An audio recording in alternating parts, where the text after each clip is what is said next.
En Afrique noire, un pays mérite l'attention, le Bénin. Rien que le nom déjà, quoi de plus anodin?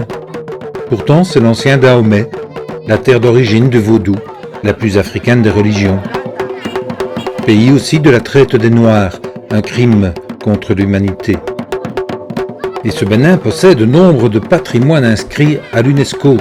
Citer lacustre de Ganvier, forteresse Tata Somba, les palais d'Abomey, la coloniale Ouida, la réserve de faune de la Pendjari et surtout une population ethnique très diversifiée, aimable et souriante.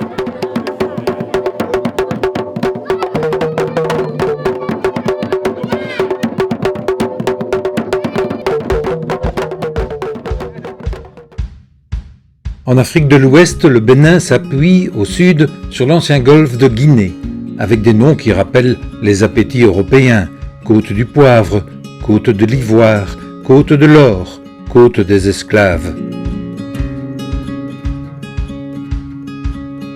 Coincé entre Togo et Nigeria, le Bénin se développe sur 700 km de long. 120 km de large au sud, où le climat est semi-équatorial, et jusqu'à 300 km au nord, où il subit les pluies tropicales d'été.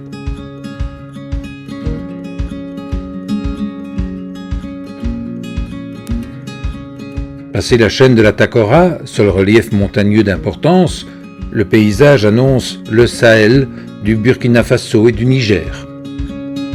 Se trouvent là aussi les parcs animaliers de la Pendjari et du W. Le Bénin a construit son héritage entre les grands empires Ifé, Yoruba et Ashanti.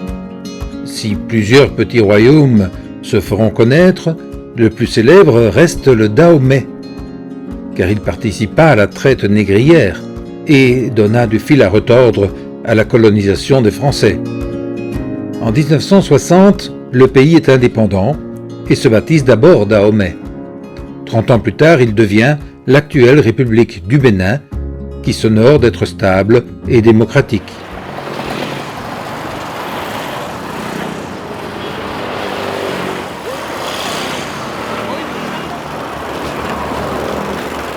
Cotonou, la capitale qui fait semblant, car en vrai la capitale c'est Porto Novo. Mais c'est à Cotonou qu'on atterrit. Son nom signifie « au bord de la lagune de la mort ». On pourrait trouver plus gai.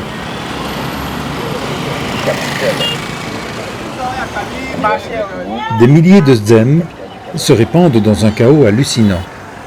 Le zem, ou zemidjan, littéralement emmène-moi vite, est le moyen de locomotion locale.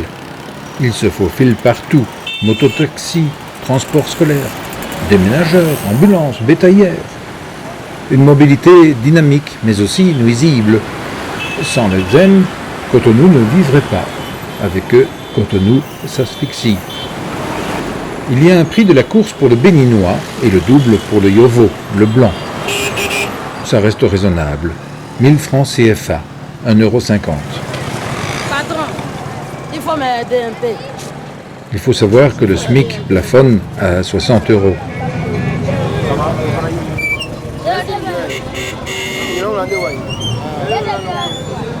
Peu de stations-service, mais des touris et des bidons à tous les coins de rue. Un marché noir qui fait vivre 200 000 familles.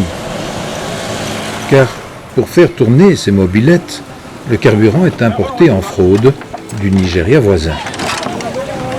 Une essence frelatée, peu raffinée, polluante, mais 30% moins chère qu'à la pompe officielle.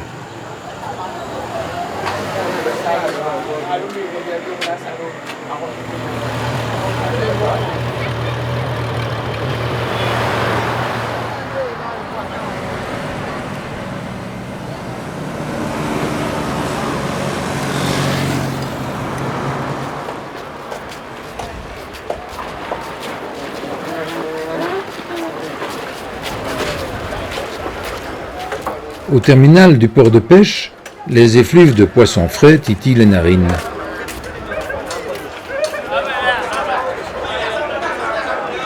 Peu de gros bateaux, mais beaucoup d'artisans pêcheurs. Ils se sont installés ici, un bassin plus calme, face à la redoutable barre Océane qui fouette toute la façade atlantique. Le secteur de la pêche, maritime et continentale confondue, est important. Il fait vivre près de 400 000 familles, en ce compris les femmes qui revendent au marché central d'Antokpa.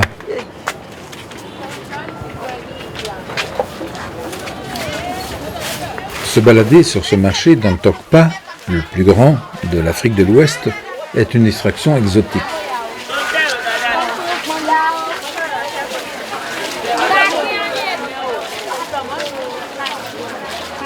Langue nationale du pays, le français. Mais ici, il disparaît pour des dialectes locaux, essentiellement le Yoruba et le Fon. Ce sont également les langues du Maki.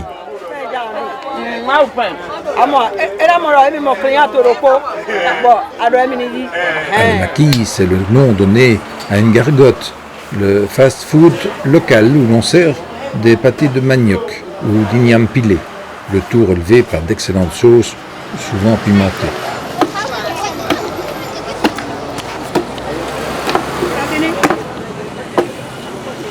Parfois, quelques pas suffisent pour s'égarer dans un monde étrange. Pas loin des étals de pharmacie, où la moitié des médicaments sont de contrebande, les stands des féticheurs. Toutes sortes de médications insolites. Squelettes d'oiseaux, serpents, caméléons, crânes de chiens ou de singes, os de baleines, hippopotames, prêts à être bouillis, pulvérisés, dissous. Une multitude de potions possibles. Par exemple, le caméléon. Il est prescrit aux étudiants en période d'examen.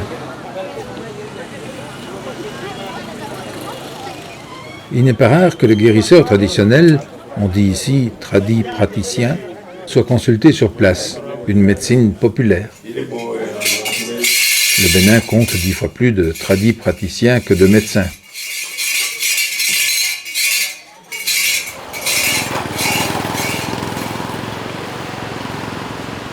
Un cordon dunaire s'étire jusqu'à Ouida, la route des pêches, une piste de cocotiers et de cases de pêcheurs d'un côté et leur village de l'autre.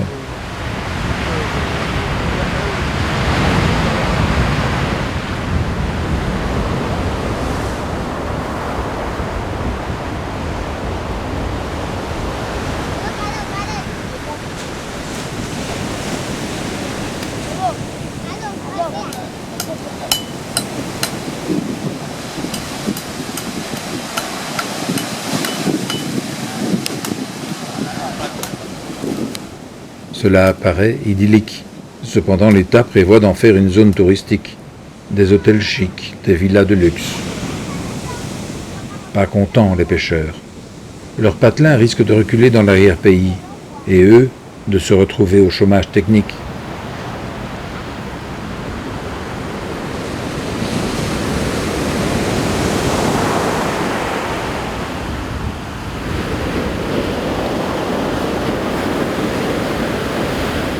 Malgré la barre quasi infranchissable, la pêche artisanale est l'activité de subsistance. Une pêche à la Seine, de longs filets adaptés selon la taille des poissons.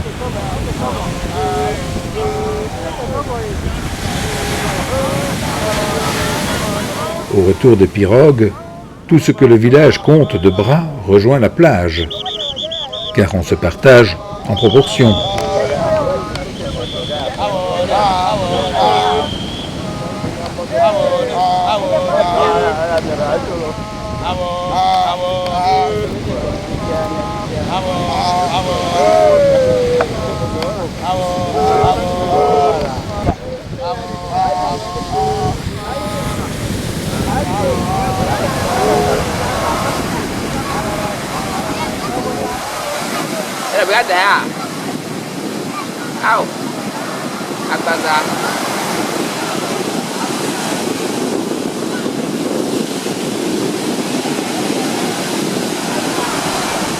Une part importante sera commercialisée, et c'est l'affaire des femmes.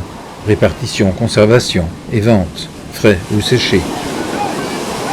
de longues heures de travail, mais un maigre salaire.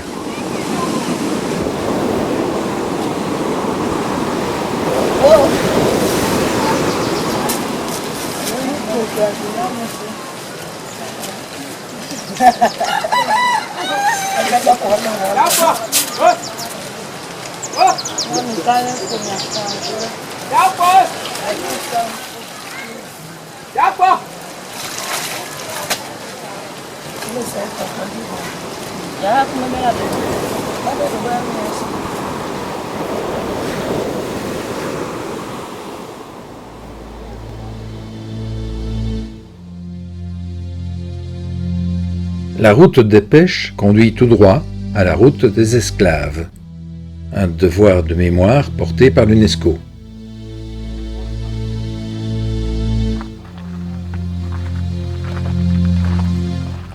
Bien sûr, l'esclavage traditionnel existait avant l'arrivée des Blancs. Cependant, les Européens en feront une exportation lucrative vers le Nouveau Monde grâce à l'aide des potentats locaux. Cette complicité a laissé une souffrance interethnique encore vivace. 12 millions de Noirs, essentiellement Yoruba, furent ainsi contraints à l'exil. Moins de la moitié arrivèrent vivants outre-Atlantique. Les idées évoluant, la traite négrière décline vers 1850 pour s'arrêter en 1888.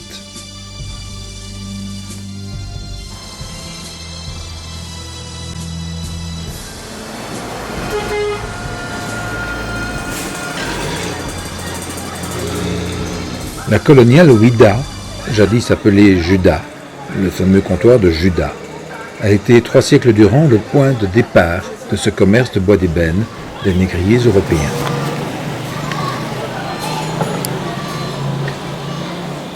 Ce crime contre l'humanité est personnifié aujourd'hui dans la route des esclaves, le chemin de croix entre la place Chacha, où on les marchandait, et le mouillage des bateaux négriers, où ils étaient entassés. Une marche morbide, une colonne de peur et de mort, tous enchaînés, tous hypnotisés par des rituels s'appuyant sur le vaudou. Des rituels supposés escamoter leur identité et leur mémoire, et d'autres censés ramener leur âme sur la terre des ancêtres.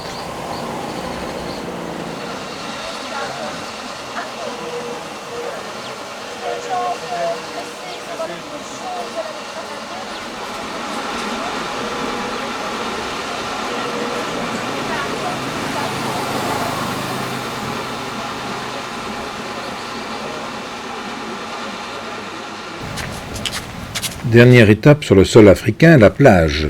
Beaucoup, voyant la mer pour la première fois, croyaient qu'on voulait les noyer et tentaient de se suicider en dévorant du sable.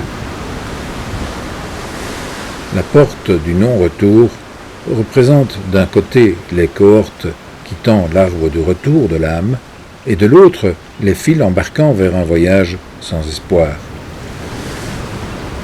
Malgré une christianisation forcée, ils emportaient avec eux leurs croyances, ce que nous appelons le vaudou. Toujours à Ouida, devant la basilique chrétienne, le temple des Pythons. Ce face-à-face atteste déjà d'un syncrétisme bien assimilé.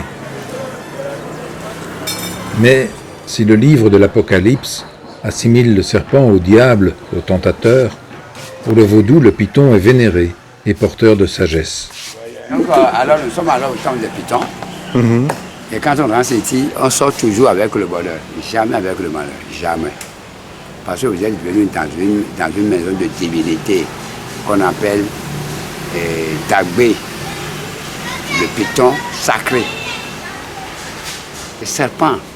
Mais ceux-ci n'ont pas de dents pour mordre, ils sont carrément inoffensifs. Tu peux le caresser, tu peux le dorloter, tu peux le dormir, tu peux me donner des bises.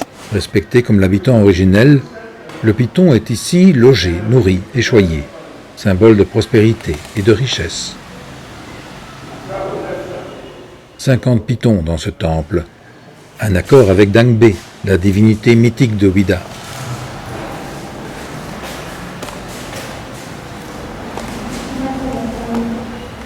Le vaudou est né au Bénin. C'est l'âme du Bénin, un héritage primordial. Si on peut choisir sa religion, on ne peut pas choisir sa tradition. Et le vaudou est intrinsèquement d'origine africaine.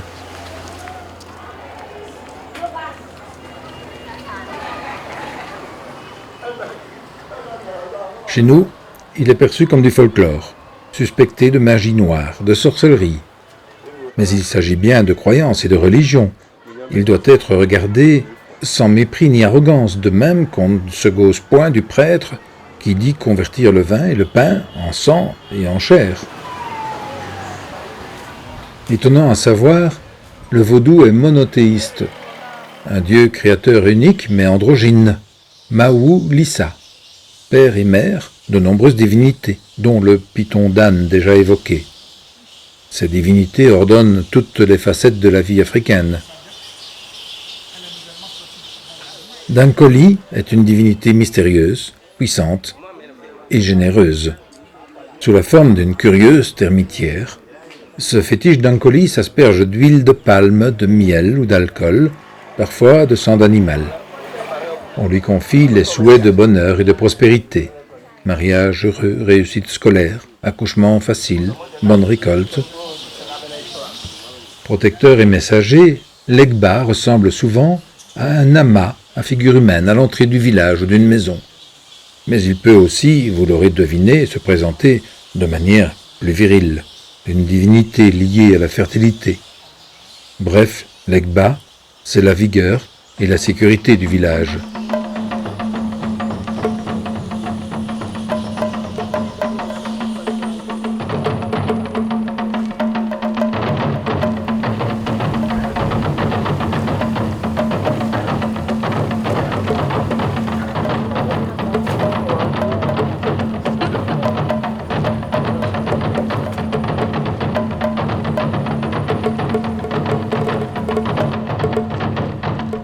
Une mauvaise traduction de Boca do Rio du portugais au français a donné la bouche du roi, sous-entendu du Dahomey.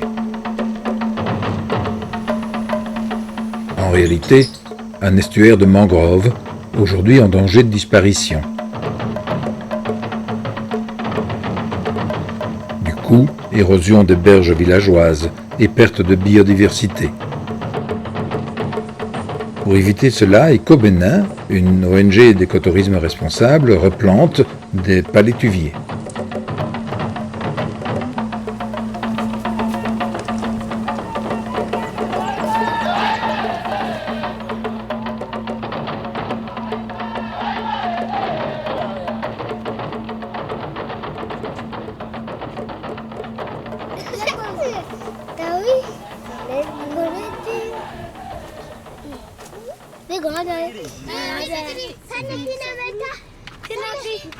Les habitants des petits villages sont pêcheurs, cultivateurs, artisans. Toujours un accueil simple et bienveillant. Les enfants sont curieux, à peine timides et surtout très éveillés.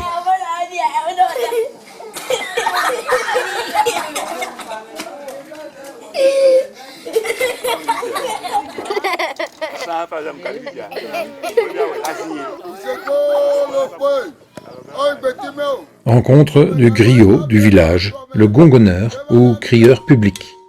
À l'aide d'une double cloche, le gongonneur ponctue les infos utiles et les tâches du jour. Vraiment, les gens de le village et ses compagnons, elles disaient que vraiment le papa, qu'ils ont ouvert ces 50 là, le terrain c'est 35 là. La collecte du sel marin est la chasse gardée des femmes.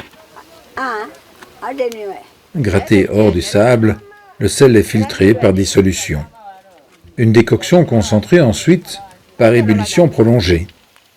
Il sera enfin précipité avant d'être mis à sécher.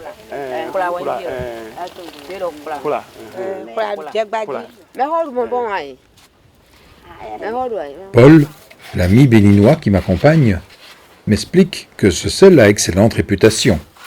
Sa faible teneur en iode ne provoque pas de goitre, contrairement au sel industriel.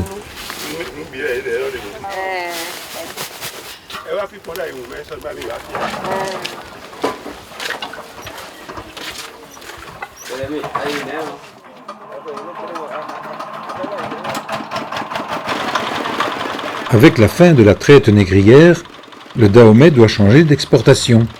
Ce sera l'huile rouge, l'huile de palme, un commerce qui atteint son âge d'or dans les années 1920.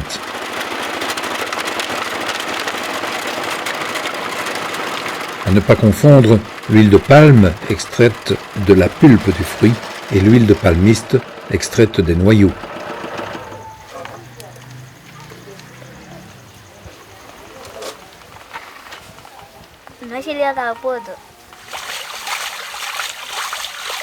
Outre la cuisson des aliments, l'huile de palme sert à fabriquer savons et pommades. Elle s'emploie aussi en médecine traditionnelle contre la variole et les maux d'oreille.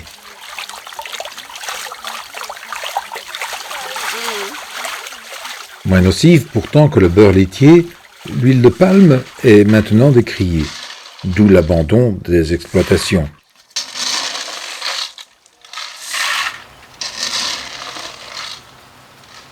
Je retrouve une usine désaffectée. Elle pourrait redémarrer, me disent les vigiles, mais interdiction de la visiter. C'est encore fonctionné. Ça peut fonctionner. S'ils ont trouvé l'aide là, ça peut fonctionner. C'est une bonne usine.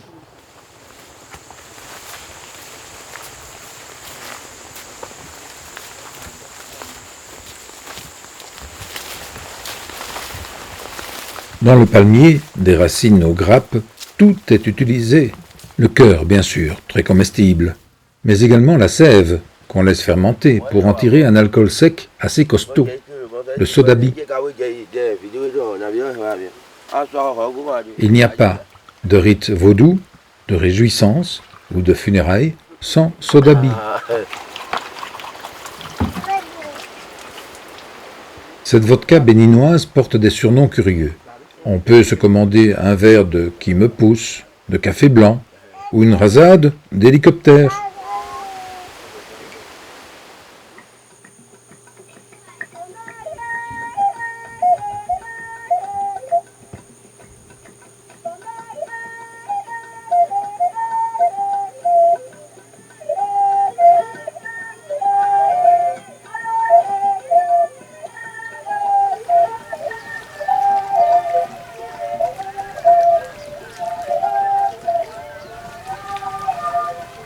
Le lac Aémé contient une source appréciée de protéines et de revenus. Plusieurs types de pêche lagunaire coexistent. La première est l'akadja, un treillis de branchage sur lequel se fixe le plancton. Le poisson va se piéger lui-même dans ce fast-food commode pour lui. Ensuite, c'est plus simple. Canne à pêche, nasse ou filet de drague.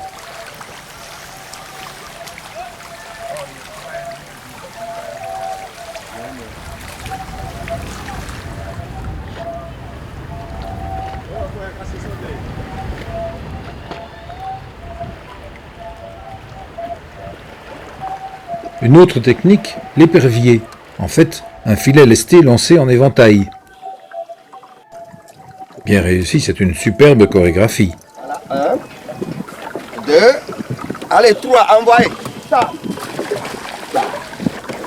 Amenez ça doucement. Mais le lac s'appauvrit.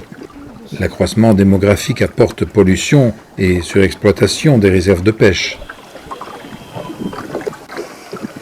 Allez, 3, bas.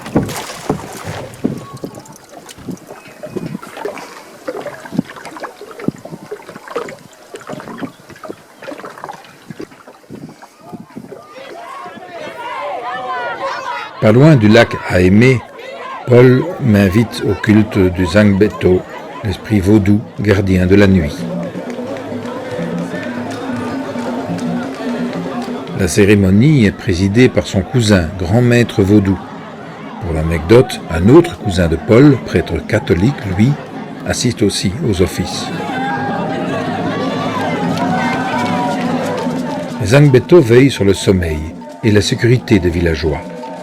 Sorte d'épouvantail, ils patrouillent la nuit pour effrayer les maraudeurs, les sorciers, les brigands. Et personne ne les connaît. Les Angbeto forment une société secrète.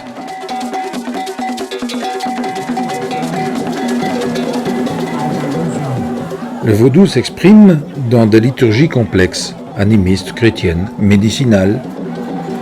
Lié aux 4 éléments, terre, eau, air et feu, il se décline en divinités mineures, forêt, culture, fertilité, la foudre, la pluie, le vent, et bien sûr les ancêtres.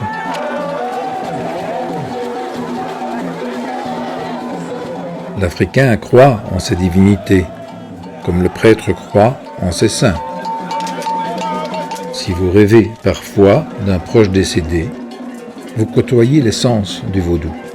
Ce rêve virtuel s'impose comme une présence réelle, parfois chargée de prémonitions. Pour l'Africain, un tel rêve, c'est du concret. Pas de séparation entre matière et esprit. Visible et invisible se confondent.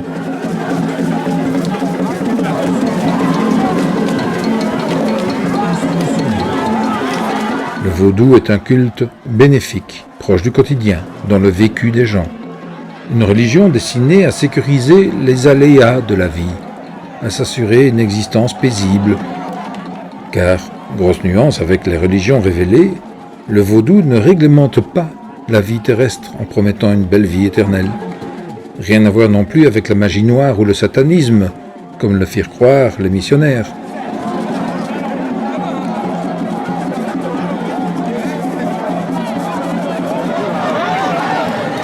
Les Angbeto virevoltent, hors contrôle, en transe. Le mythe prétend qu'il n'y a pas d'homme sous le masque. Seul y réside l'esprit de la nuit.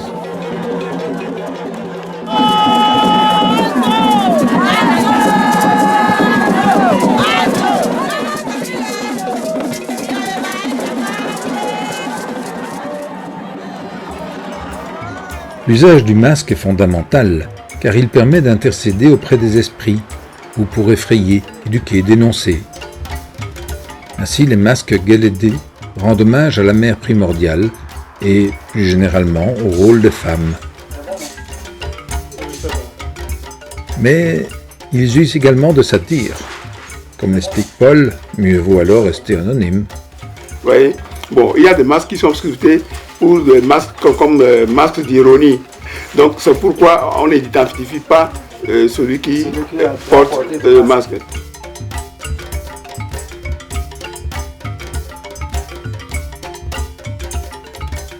Pour leur valeur sociale, liée à leur beauté artistique, ces masques Guélédé sont maintenant inscrits au patrimoine culturel immatériel de l'humanité.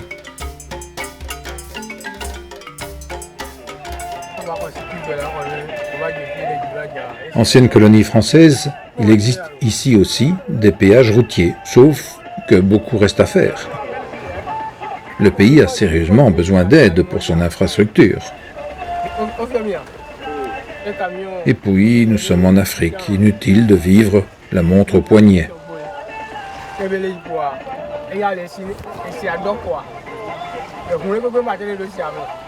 te donne 1000. 1000.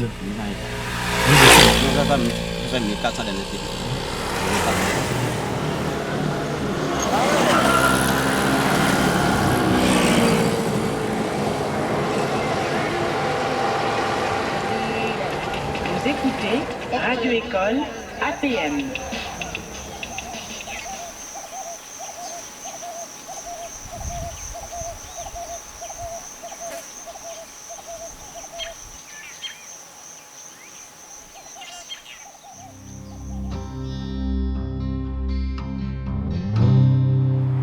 Patrimoine de l'humanité, la ville d'Abomey compte 12 palais, un pour chaque roi du puissant royaume du Dahomey. Chacun a voulu faire mieux que son prédécesseur.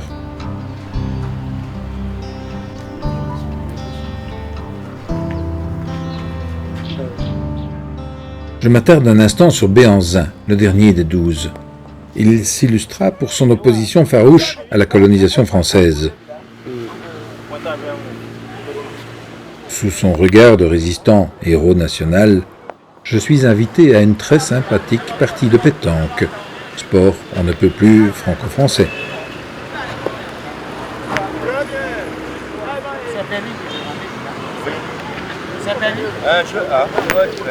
Merci.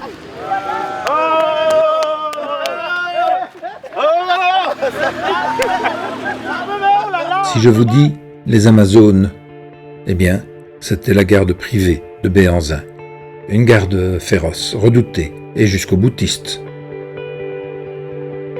Vaincu pourtant en 1894, Béhanzin est contraint à l'exil et mourra 12 ans plus tard en Algérie.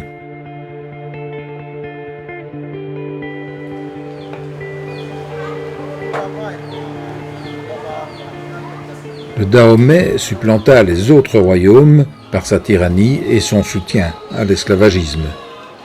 Mais l'artisanat de métal et d'orfèvrerie est également réputé. Ici, d'abord, c'est un palais depuis nos ancêtres. Nous allons vous dire que nos ancêtres s'appelaient Ontondi. Et lui n'a pas voulu être roi. Mais il a dit, bon, mais pour vous honorer, pour honorer le roi, je suis là pour faire les bijoux. Partout dans le monde, on va dire que ce roi, ça a une valeur très honorable. Nous sommes connus, ce palais est connu par l'UNESCO. C'est un palais international.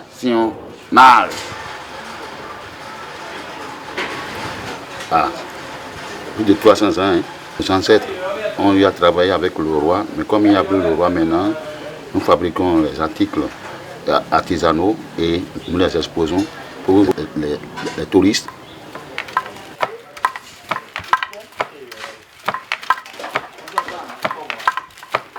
Un travail à la cire fondue, modeler l'objet, l'enduire de glaise, le chauffer au four, évacuer la cire fondue et couler le bronze en fusion dans le moule obtenu. Mon petit frère a commencé par faire le fondage. Je vous ai expliqué comment on fait couvrir le dessin pour récupérer le moule.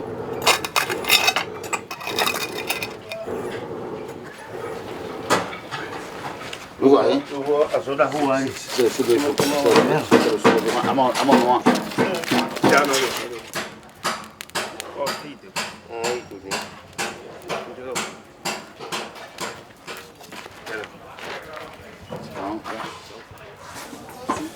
Non, ça c'est vous avez dit, vous êtes emballé. Vous avez dit 4 000.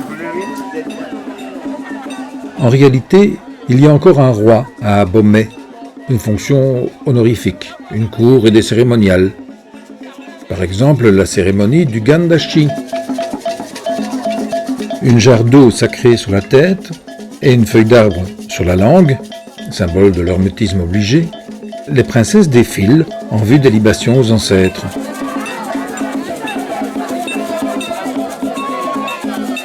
Sa Majesté Agoli Agbo est l'héritier moderne de ce royaume esclavagiste.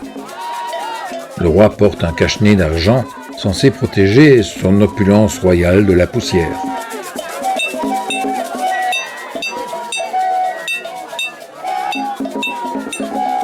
Les rois d'aujourd'hui incarnent la tradition et l'identité culturelle. Gardant d'une certaine cohésion sociale, ils sont respectés par leur clan tribal, mais aussi très courtisés lors des élections. Une royauté financée donc par des subsides républicains.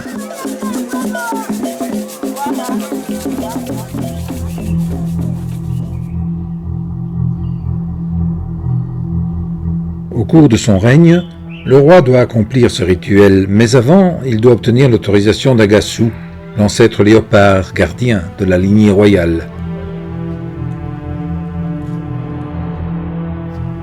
Né dans ce couvent assez secret, Agassou aurait été le premier roi du Dahomey, à l'origine aussi d'une secte d'hommes léopards.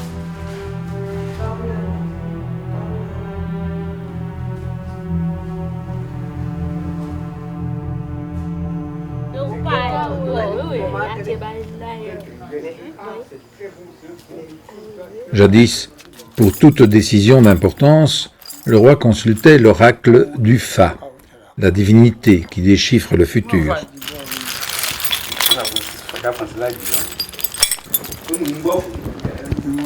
Le Fa est un art divinatoire, une géomancie de tradition africaine.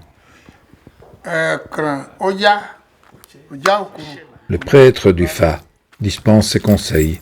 Il oriente le consultant dans ses choix.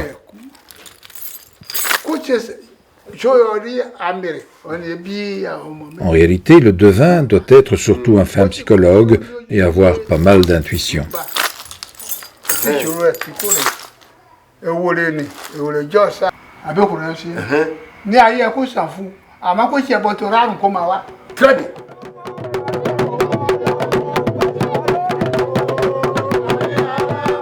Grâce à Paul encore, je suis invité au culte funéraire des Egungun, les esprits des ancêtres décédés.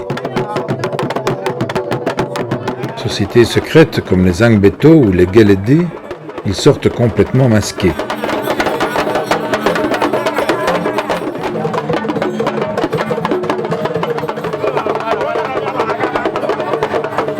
Entre morts et vivants, les Gungun évoluent aux frontières de la superstition et du deuil. Ils virevoltent comme un derviche, donnent des conseils aux endeuillés, tournoient à la recherche d'âmes abandonnées.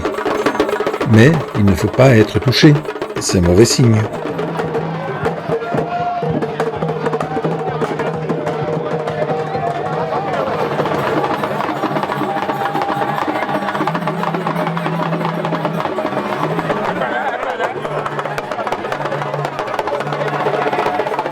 Les Gungun servent en fait à stabiliser le deuil, pour que les morts restent dans la mémoire des vivants.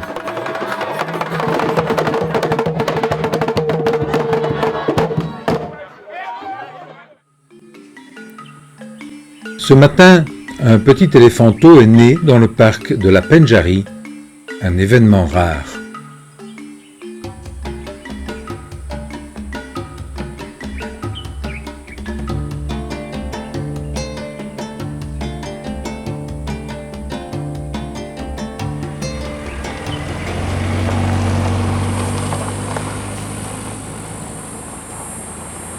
Réserve de la biosphère de l'UNESCO, la Pendjari, comme le parc du W, compte 4 des Big Five, buffle, éléphant, léopard et lion. Ne manque que le rhinocéros.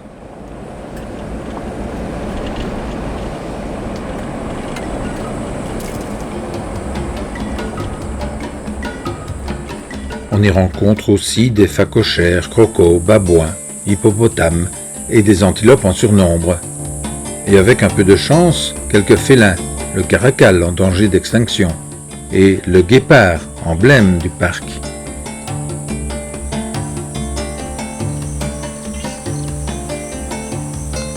Un parc naturel, c'est un refuge pour la faune, un refuge qu'il faut protéger.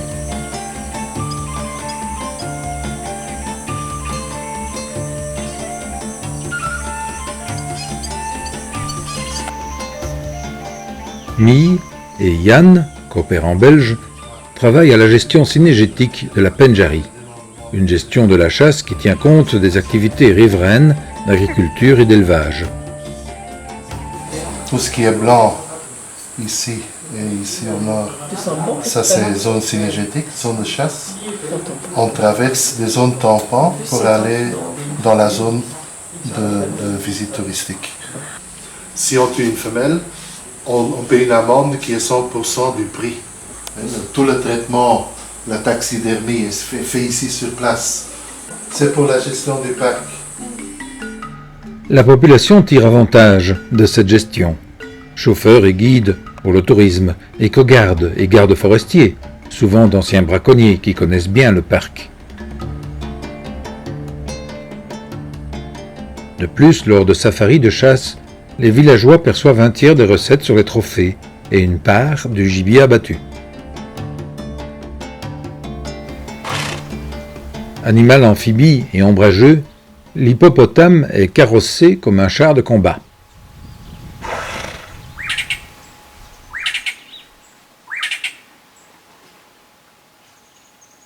Ne vous fiez jamais à sa fausse placidité. Il est beaucoup plus rapide sur terre ferme que dans l'eau. Il vous fait le 100 mètres en 11 secondes.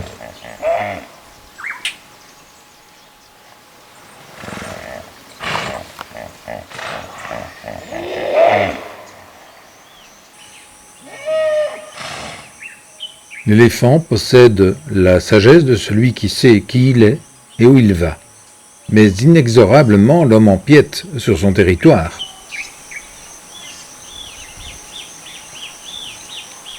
Pourquoi alors protéger cet encombrant pachyderme? Pour moi, la disparition de l'éléphant et des espèces animales en général conduit à terme à notre propre disparition.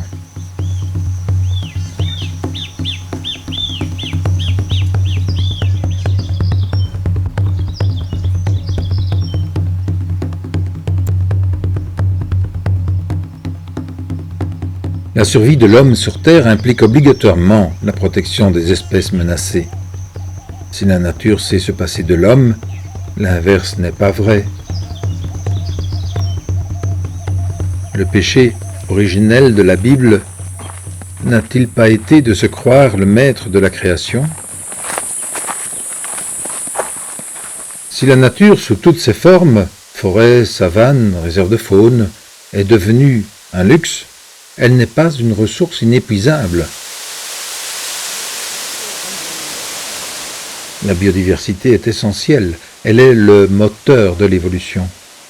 Mais comment la justifier lorsque le paradigme dominant est purement économique?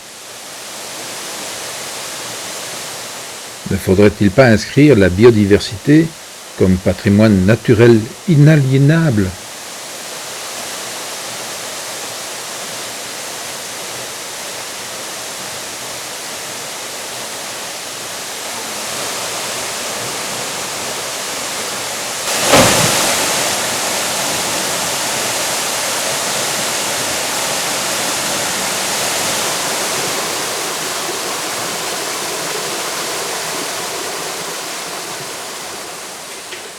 Nous avons rendez-vous avec M. Bagari, contremaître de la ferme des Autruches.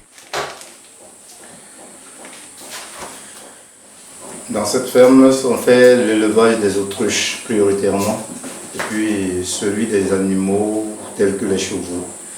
On a une centaine d'autruches. On a commencé avec 15. C'est un projet français. Réinsertion d'une espèce en voie de disparition à grande valeur économique. De tout temps, l'autruche a été domestiquée par l'homme, pour son cuir, sa viande, ses plumes, ses œufs et ses coquilles d'œufs.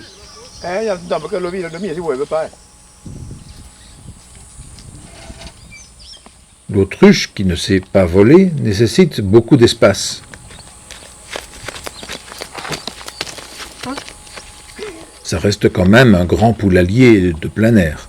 Et puis je songe au peuple premier qui, par sagesse traditionnelle, ne prélevait que la moitié des œufs pour que le mâle revienne couver et la femelle pondre au même nid. Oui, on appelle ça des incubateurs. Nous avons des incubateurs. C'est plus gros que les couveuses.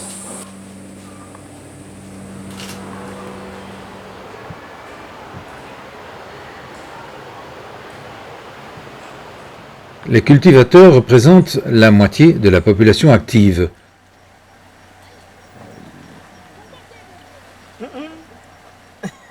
Une quasi-monoculture de coton, rien à voir avec le nom de Cotonou, constitue l'essentiel de l'exportation agricole.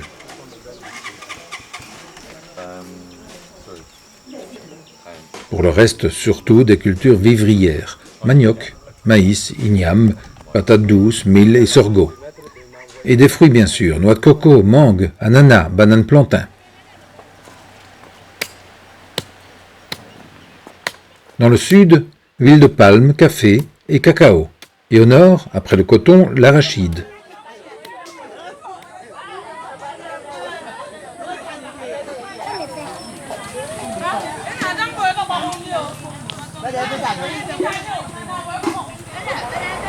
Dès qu'un véhicule s'arrête, une nuée de vendeuses propose les fruits de saison et des biscuits de pâte d'arachide.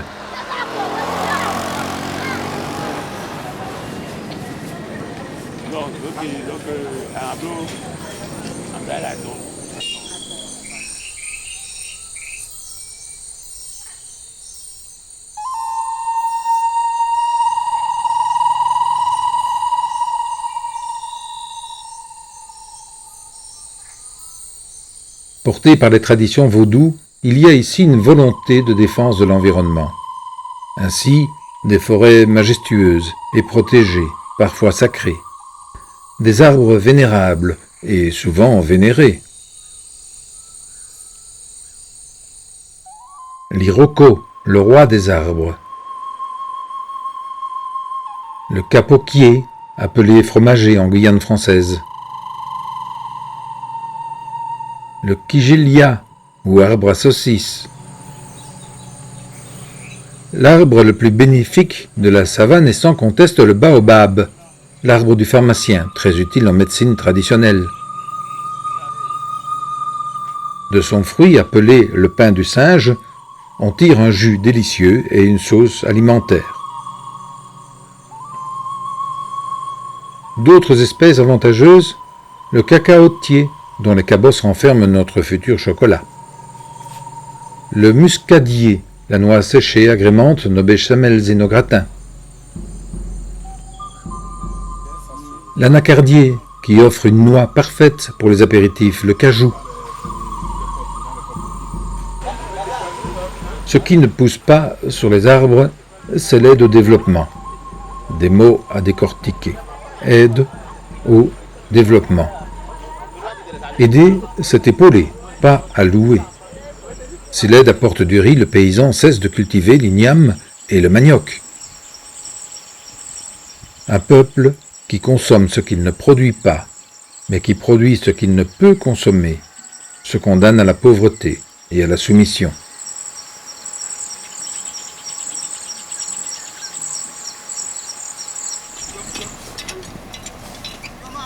Si l'aide est primordiale, elle doit être sociale, non politisée ni teintée de religion, avec une priorité, l'éducation. Un défi énorme pour ce pays avec plus de 50 langues locales et dont la moitié de la population a moins de 16 ans. Vous avez combien de garçons? J'ai 50 garçons et j'ai 60 filles. 60 filles. Allez, faites un banc pour votre maîtresse.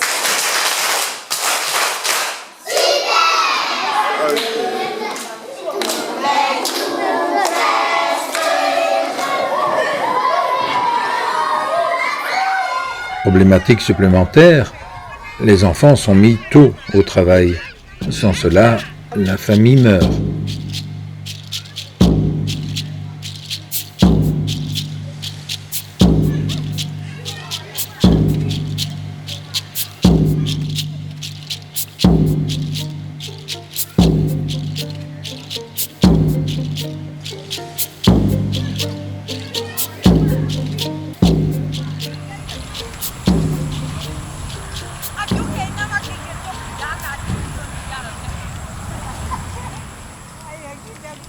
Au nord, les bovins dominent, élevés comme assurance en cas de coup dur.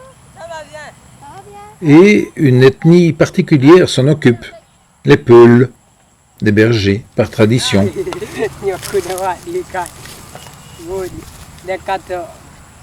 Leur origine reste mystérieuse. Peut-être une parenté avec les Berbères.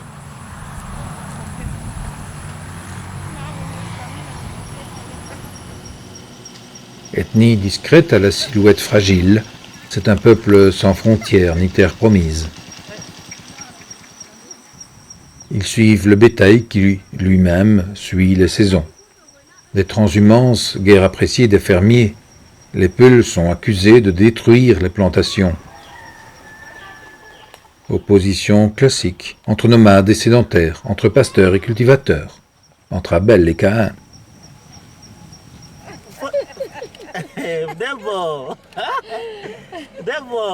Si les vaches appartiennent aux hommes Peuls, le lait est du ressort des femmes. Les jours de marché, elles se font coquettes, des tatouages faciaux qui signalent l'identité tribale. Elles commercialisent leur fromage traditionnel, le wagashi.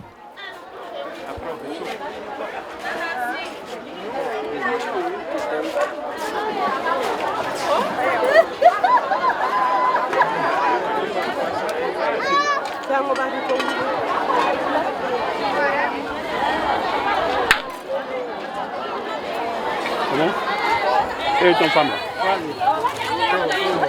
Il est où?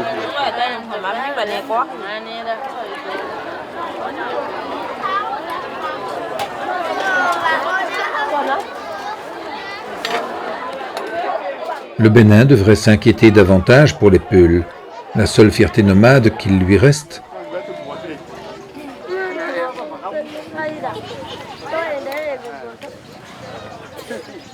10 millions d'habitants seulement, mais le Bénin compte une quarantaine d'ethnies. Il est la démonstration parfaite du peu de réalité des frontières, nées au partage de l'Afrique entre Européens.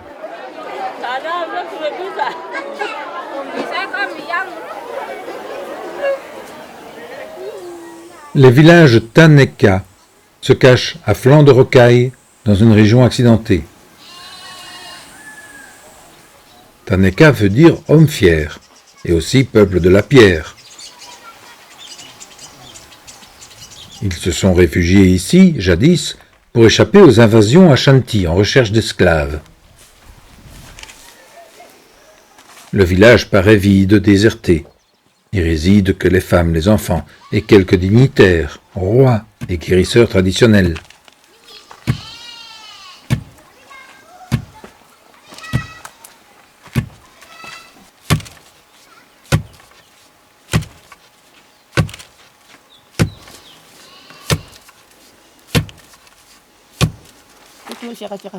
Wow.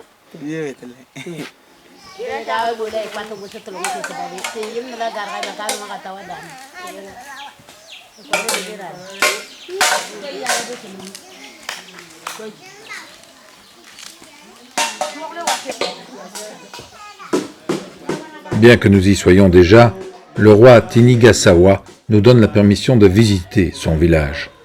Il comprend parfaitement le français, mais l'étiquette veut qu'il nous réponde via un interprète, qui se trouve être son fils.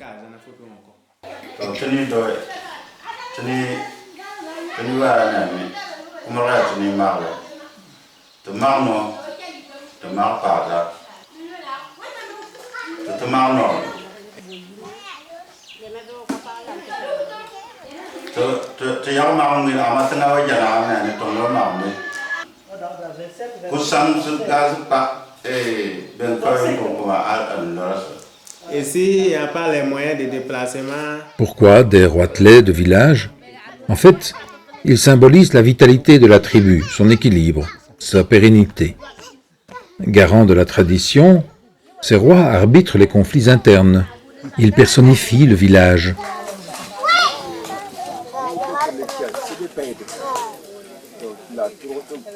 Autre notable, le féticheur ou tradit praticien. Revêtu d'une simple peau, il consulte à l'ombre des arbres. Quand il fait chaud, il est toujours comme ça. Hein? Quand il fait frais, il est toujours comme ça. Quand il voyage, il est toujours comme ça. Chaque village en comporte plusieurs, chacun avec sa spécialité, allant du traitement des maladies psychiques à la maîtrise de la pluie pour les cultures. Les peuples dits primitifs savent bien que la terre, le soleil et l'eau gouvernent l'homme. Un savoir lire la nature qui leur assurait, jusqu'à peu, l'autonomie et la survie.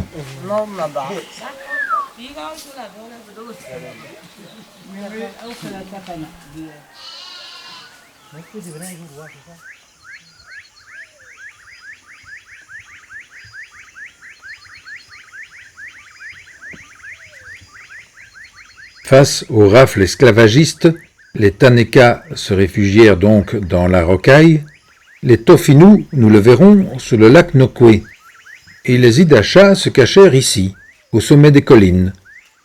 On peut affirmer que l'esclavage a façonné le biotope humain du pays.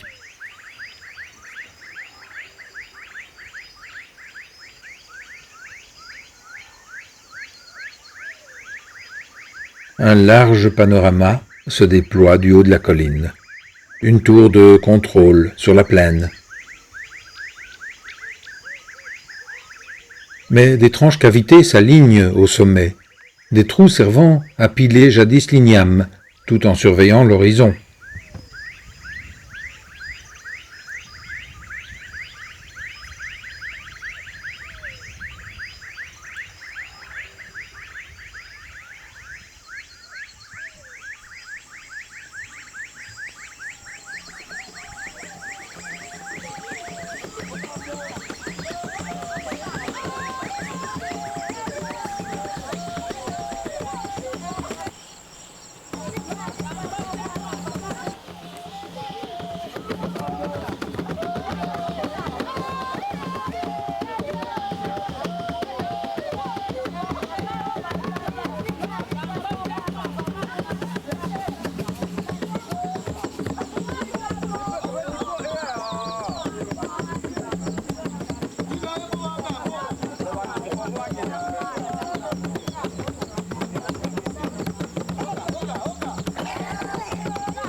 La Takora est le seul massif d'un peu d'importance au Bénin. À hauteur de Nati Tingu, Nati pour les intimes, les Beta Maribé, ceux qui façonnent la terre, sont réputés pour la construction des Tata Somba, des châteaux forts en miniature, des cases forteresses inscrites au patrimoine mondial.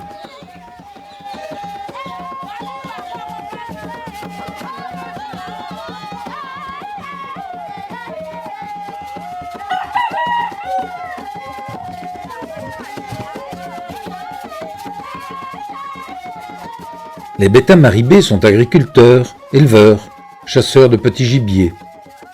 Cet habitat fortifié était leur solution pour se protéger des anciennes razzias et des fauves et abriter la famille, le bétail, les récoltes.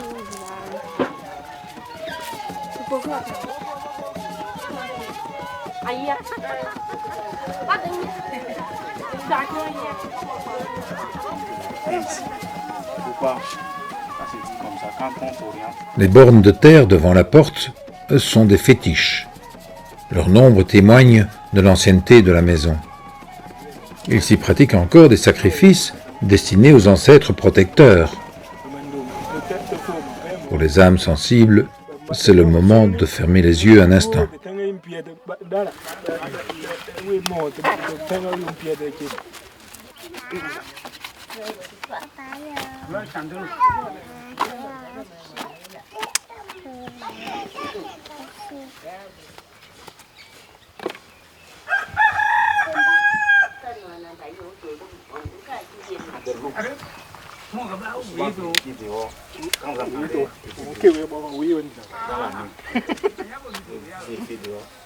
Le mur d'enceinte est strié de motifs géométriques. Ils ne sont pas sans rappeler les scarifications faciales toujours existantes.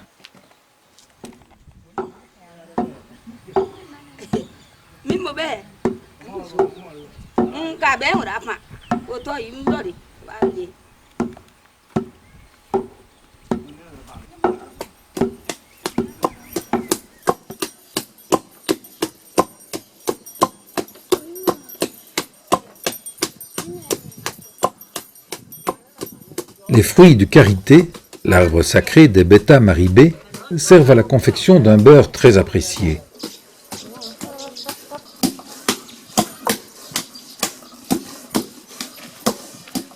Pilées au mortier, les noix sont réduites en une pâte traitée à l'eau bouillante.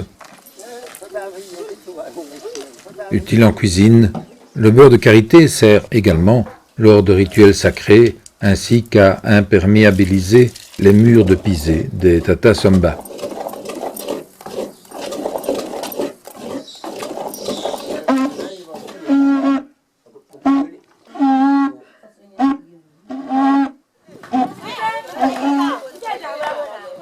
Pour les Beta Maribé, le tourisme reste un moyen d'assurer leur subsistance, mais aussi de pérenniser leur tradition.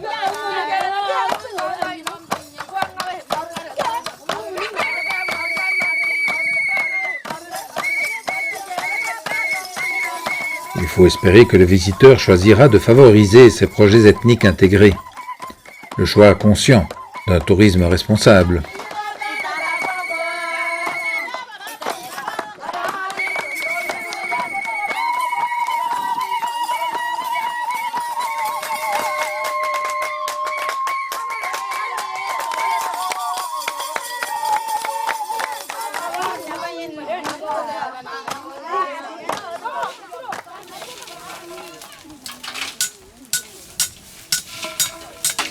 Le Béninois est naturellement accueillant et d'une réelle gentillesse. Ainsi, cet artisan avait terminé sa journée. Mais fièrement, il ranime son four et fait fondre l'aluminium de récupération.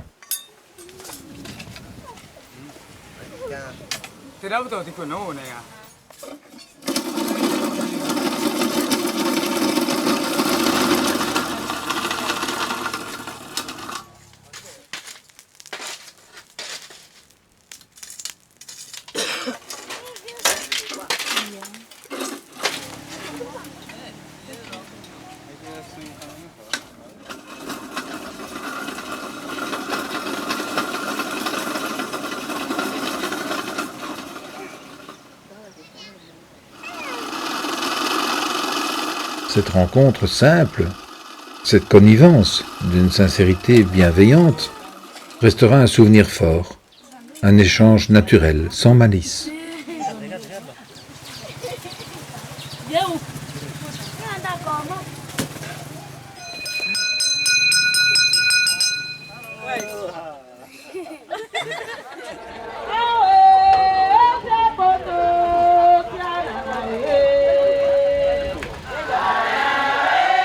Face à l'océan a lieu la cérémonie dédiée à Mami Wata, la mère des eaux. Initialement, elle est la divinité de l'eau douce, mais avec le trafic négrier transatlantique, Mami Wata est aussi devenue la déesse des océans. Au Brésil ou en Haïti, la même fête existe sous le nom de Yemanja. Si le vaudou s'épanouit au départ du Dahomey, c'est à la traite des Noirs qu'il doit de compter plus de 50 millions d'adeptes dans le monde. Les pêcheurs craignent Mami Wata, car elle peut être nourricière, mais aussi orageuse et violente.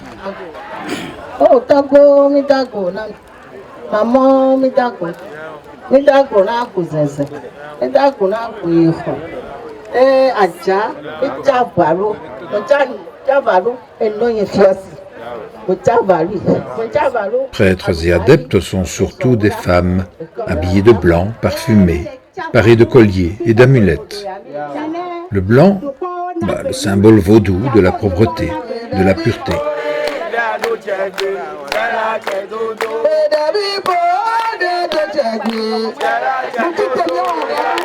Sous ces aspects de liturgie, le vaudou est un facteur essentiel de la cohésion sociale.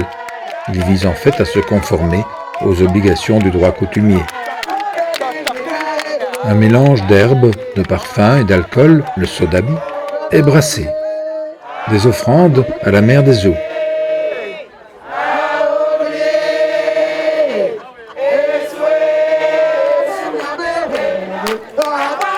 Cette messe curieuse et musicale se termine par l'aspersion purificatoire et j'ai droit à ma part.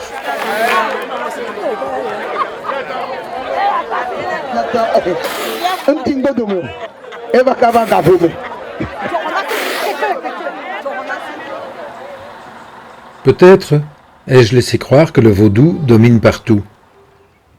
Personne n'est d'accord, mais en gros, il y aurait 65% d'animistes, 35% de chrétiens et 25% de musulmans. Ce qui fait 125%. Normal. Beaucoup pratiquent 2 religions à la fois. Un syncrétisme assumé, disais-je.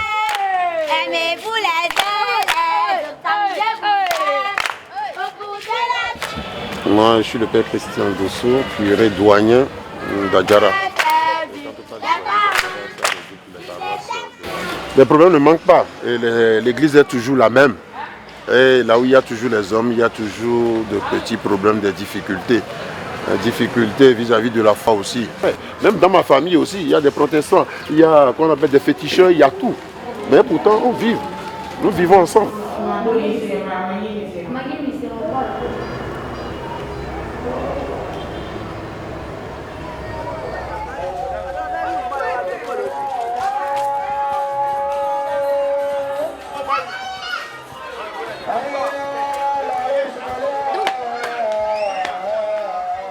Porto Novo, la vraie capitale du Bénin, a ses temples, sa cathédrale et sa mosquée.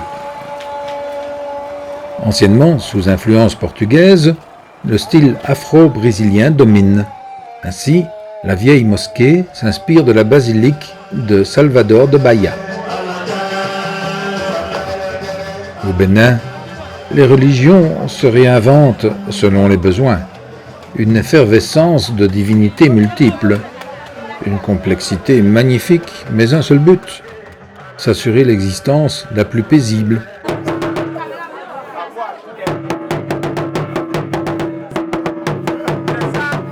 Paul, mon ami béninois, m'introduit cette fois dans un couvent réservé aux initiés. Un sanctuaire dédié principalement à Sakpata, la force cosmique de la Terre. Aujourd'hui, la cérémonie est offerte à Gambada, la divinité la plus redoutée, efficace pour lutter contre les sorciers et les esprits maléfiques. Gambada soigne aussi la maladie mentale et est très généreux à ceux qui recherchent sa protection. À l'extérieur, la célébration publique. Des initiés entrent en transe, couverts de talc, vaporisés de sodabi.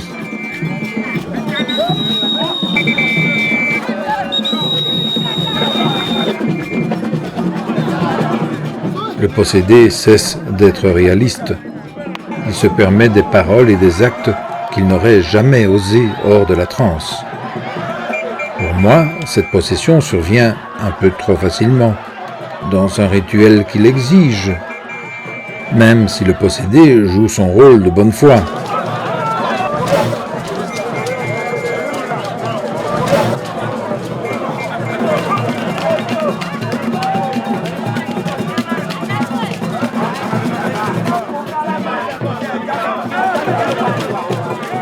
Sous l'emprise de Gambada, la danse devient très physique. Des acrobaties d'une énergie folle, une gymnastique incontrôlable, des spasmes, contorsions, regards globuleux, vociférations, un peu effrayants.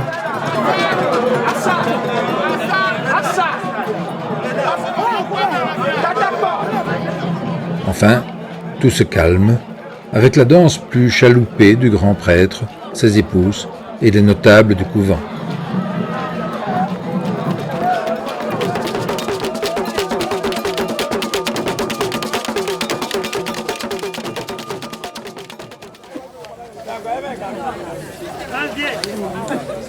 Les Tofinu remercient Mamiwata, la mère des eaux, car poursuivis par les razzias, ils se réfugient dans les marais du lac Nokwe. Les esclavagistes à l'aise sur terre ferme craignent les hippos et les crocos et abandonnent la poursuite. Rassurés, les fouillards installent leurs cases sur pilotis. Et c'est ainsi que naît Ganvier, la Venise de l'Afrique.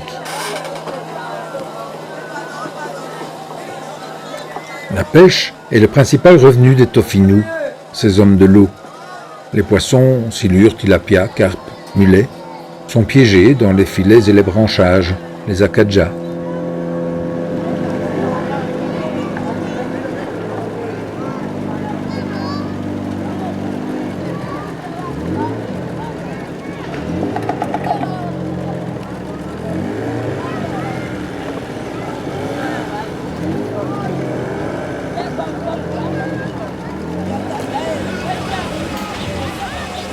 Un seul mode de transport, la pirogue. Beaucoup de pirogues. Des marchands porte-à-porte, des bus scolaires, des taxis pirogues. Elles remplacent les ZEM, les cyclomoteurs de Cotonou.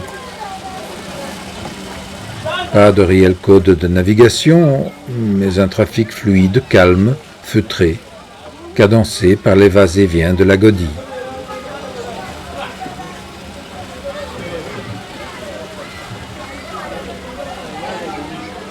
Certaines voies portent des noms, rue de l'Amour, rue des Pêcheurs. Existe également une école, une poste, la mairie, un hôpital, des marchés flottants et des maquis, ces restos sur le pouce, des temples vaudous, 2 églises et une mosquée.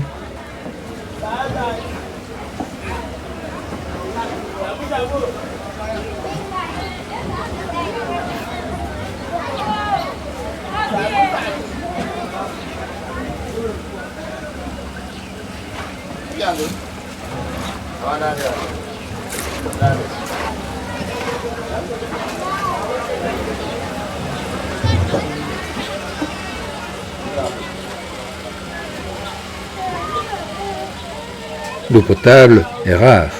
Elle se distribue à la pompe. Une étrange fourmilière humaine sur fond de bavardage et de remous.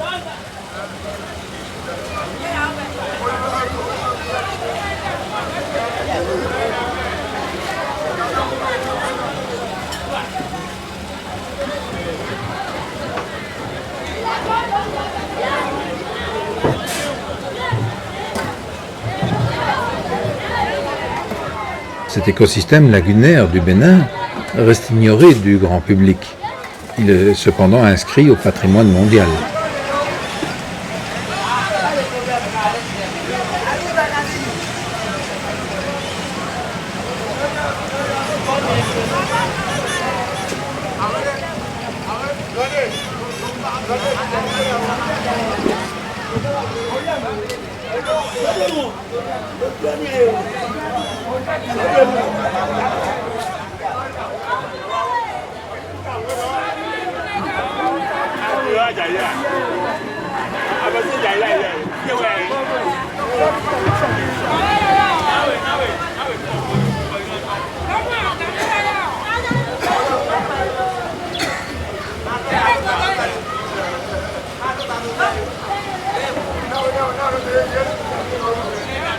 Un vent d'espoir souffle sur l'Afrique.